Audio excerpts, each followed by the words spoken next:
during a recent episode of The Real House of Dubai, let me say it again. During a recent episode of The Real Housewives of Dubai, Chanel Ayan opened up about her experiences with female genitalia mutilation.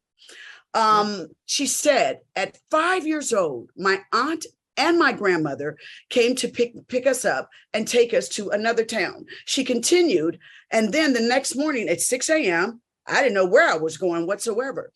They then took us to a man's house and they just tied us on the bed and we were circumcised.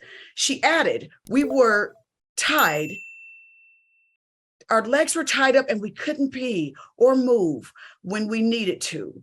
They would just carry us and put us on the grass. I didn't understand what was going on and whatsoever. And my mom didn't know that it was happening to us as well. Gosh. Yeah. I believe that there are because I believe that there are customs, and she was born in Kenya, and I believe they have customs there that they would sew up their labias so that they would not have sex until they were married, and that they could not be penetrated until they were married, because they basically sell, not sell, but whoever they marry, they have to more valuable as a virgin. Like exactly. And so they try to sell them into marriage at 14. It's like arranged marriages in Africa. So, but that is traumatizing to this story.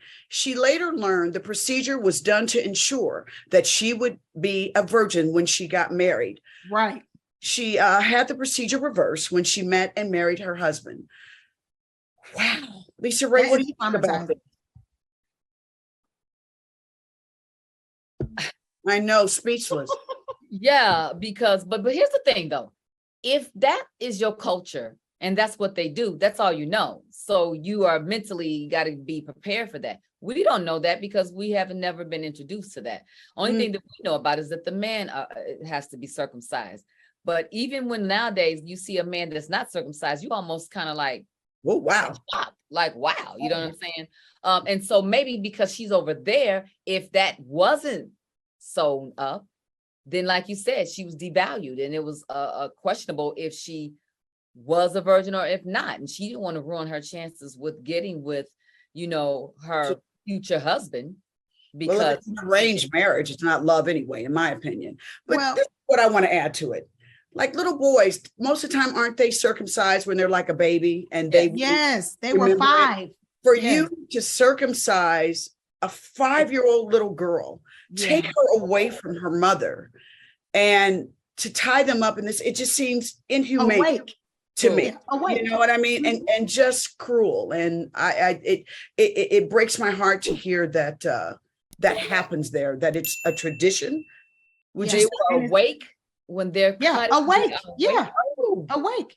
And she was saying that she wants to be an advocate to stop it. She said, because it was traumatizing and it's still going on. Like it's still going on to this day. And it's outrageous.